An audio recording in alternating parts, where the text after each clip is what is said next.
वालेकुम वरहमतुल्लाहि वबरकातुह। आज से मैं कुरान का दर्स जो है ये बोर्ड के जरिए शुरू कर रहा हूँ।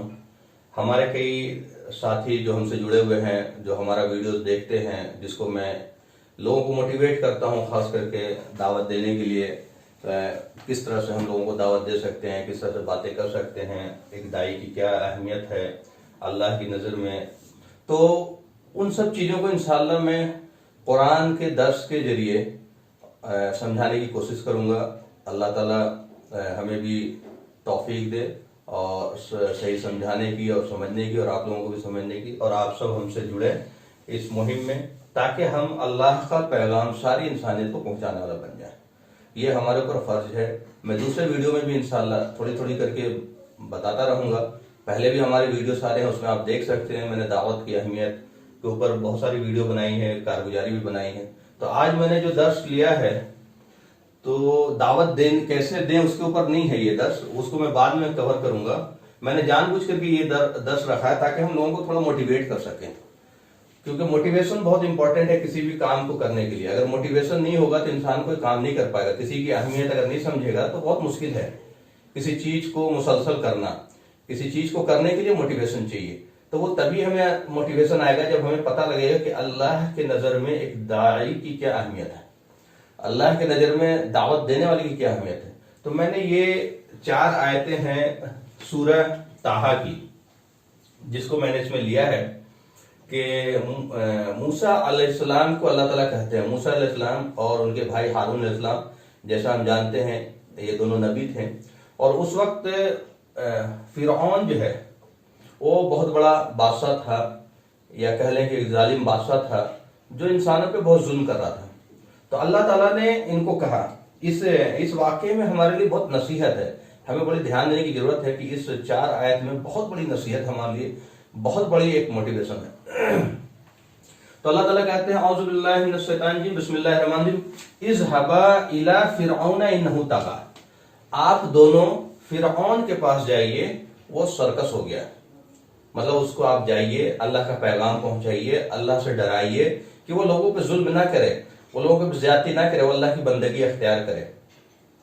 लेकिन उसके बाद दूसरी आयत जो है बहुत ही अहमियत है, उसकी अहमियत है कि अल्लाह ताला इसमें दावत की हिकमत समझाते हैं। अल्लाह ताला कहते हैं, फ़क़ूल लहू क़ौलन लय्यिनन लअल्लहु यतज़क्करु अव यख़्शा।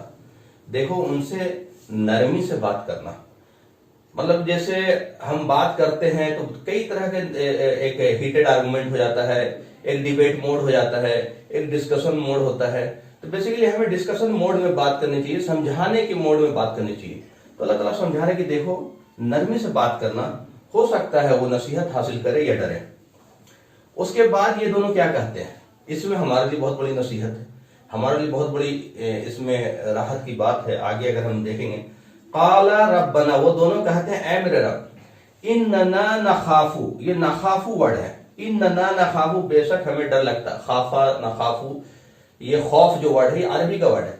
ये सेम वर्ड वो यूज कर रहे हैं, आज भी हम कहते हैं। बहुत सारे लोग हैं जब उनको कहते हैं कि भाई आप लोगों को अल्लाह का पैगाम क्यों नहीं पहुंचाते हैं, तो बोलते हैं हमें डर लगता है, हालात ठीक नहीं है, वक्त ठीक नहीं है। तो ये वो सेम चीज मूसा अलैहिस्सलाम और हारून अलैहिस्सलाम भी कह रहे हैं, ऐ हमारे रब हमें डर लगता है।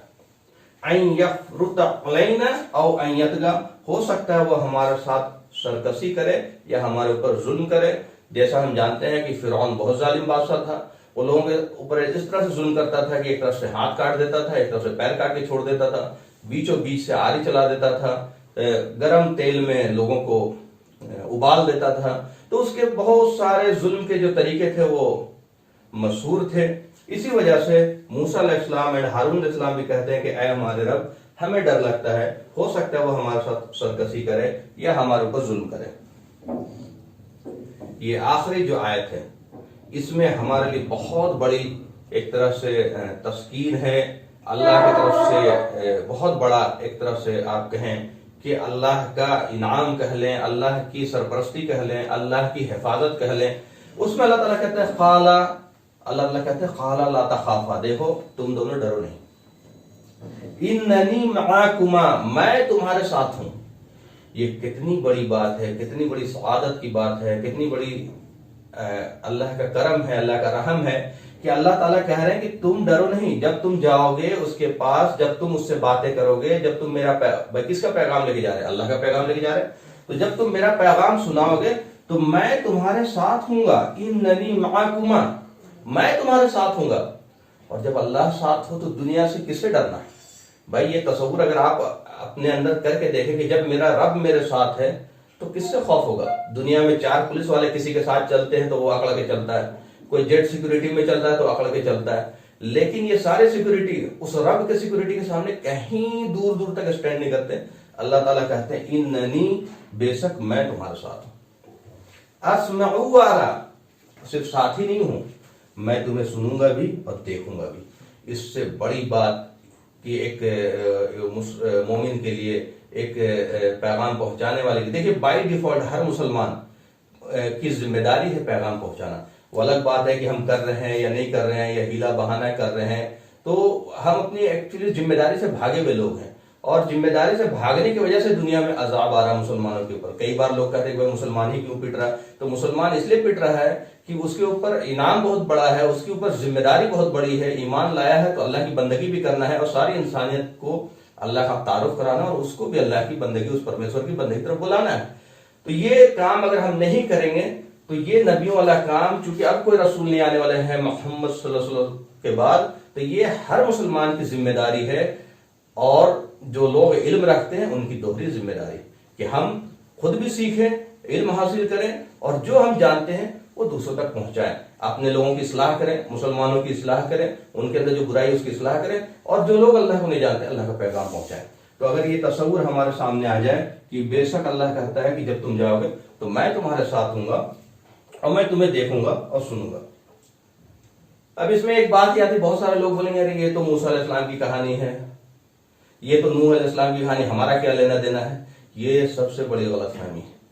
قرآن میں جتنے بھی انبیاء کی کہانی ہے، جتنے بھی اس میں قرآن کی جو آیتیں ہیں، وہ قیامت تک کے لیے اب ہمارے اوپر ایز اٹ از اپلیکیبل۔ اللہ تعالیٰ نے اسے جب آیت بنا لیا تو یہ ہمارے اوپر اپلیکیبل ہے۔ قرآن میں آتا ہے وَلَن تَجِدَ لِسُنَّتِ اللَّهِ تَبْدِيلًا، اللہ کی سنت میں تم کبھی تبدیلی نہیں پاؤ گے۔ اللہ کا جو طریقہ ہے، اللہ کا جو سنت ہے، اس میں کبھی تبدیلی نہیں آتی۔ تو جو ان کے لیے تھا وہی ہمارے لیے ہوگا، اور یہی قیامت تک کے لیے ہوگا۔ تو یہ چیز اگر یہ تصور ہمارے اندر پیدا ہو جائے کہ میرا رب میرے ساتھ ہوگا اور وہ مجھے دیکھے گا بھی، سنے گا بھی، تو پیغام پہنچانے سے کسی سے نہیں ڈرے گا۔ وآخر الدعوانا الحمدللہ رب العالمین۔